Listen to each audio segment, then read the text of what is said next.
മൂന്നാറിലെ അനധികൃത നിർമ്മാണം വീണ്ടും വാർത്തകളിൽ ഇടം പിടിക്കുമ്പോൾ കെ സുരേഷ് കുമാർ IAS മറ്റു ചില തിരക്കുകളിലാണ്. വ്യത്യസ്തമായ പഠനരീതിയുള്ള ഒരു സ്കൂളിന് തുടക്കം കുറിച്ചിരിക്കുകയാണ് മുൻ മൂന്നാർ ദൗത്യ സംഘത്തലവൻ. റിട്ടയർമെന്റ് ജീവിതം അർത്ഥവത്തായ ഒരു ദൗത്യത്തിൽ നീക്കിവെക്കുക എന്ന ആശയത്തിന്റെ ഭാഗമായാണ് പുതിയ സ്കൂളിന് കെ സുരേഷ് കുമാർ IAS തുടക്കമിട്ടത്.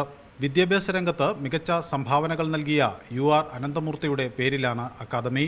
പൗരബോധമുള്ള തലമുറയെ വാർത്തെടുക്കുക എന്ന ലക്ഷ്യം അക്കാദമി മുന്നോട്ട് വയ്ക്കുന്നു. ഇന്നത്തെ ഒരു പഠന രീതിയിൽ കാണുന്ന ചില വൈകല്യങ്ങൾ കൊണ്ട് എന്താ സംഭവിക്കുന്നത്, കുട്ടികൾ അവരുടെ ഒരു ഹ്യൂമൻ ആട്രിബ്യൂട്ട്സ് നഷ്ടപ്പെടുകയാണ്. ഒരു പരസ്പരം സഹായിക്കാനോ വേറൊരാളുടെ അഭിപ്രായം കേട്ടാൽ അതിനെ ബഹുമാനിക്കാനോ അല്ലെങ്കിൽ നേതൃത്വ ഗുണം ഏറ്റെടുക്കേണ്ടി വരുന്ന അവസരങ്ങൾ, അങ്ങനെയുള്ള തലങ്ങൾക്ക് ഒന്നും ഒരു സ്പേസ് ഇന്നത്തെ റെഗുലർ സ്കൂളിംഗ് സിസ്റ്റത്തിലില്ല.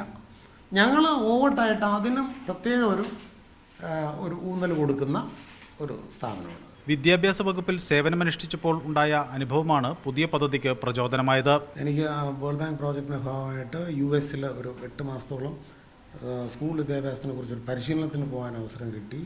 പിന്നെ ഇന്ത്യയിൽ തന്നെ ഒരു 16 സംസ്ഥാനങ്ങളിലെ വിദ്യാഭ്യാസ പ്രക്രിയയായിട്ട് ഇടപെടാനും MHRTയുടെ നിർദ്ദേശപ്രകാരം പോകേണ്ടി വന്നിട്ടുണ്ട്. സോ അത് എനിക്ക് കിട്ടിയ ഒരു റിച്ച്നെസ് ഓഫ് എക്സ്പോഷർ ഉണ്ട്. സ്കൂളിന്റെ ഔപചാരികമായ ഉദ്ഘാടനം അടുത്ത മാസമാണെങ്കിലും ഇവിടെ അധ്യയനം ആരംഭിച്ചു കഴിഞ്ഞു. തിരുവനന്തപുരത്ത് തിരുമലയിലാണ് സ്കൂൾ പ്രവർത്തിക്കുന്നത്. News 18 തിരുവനന്തപുരം.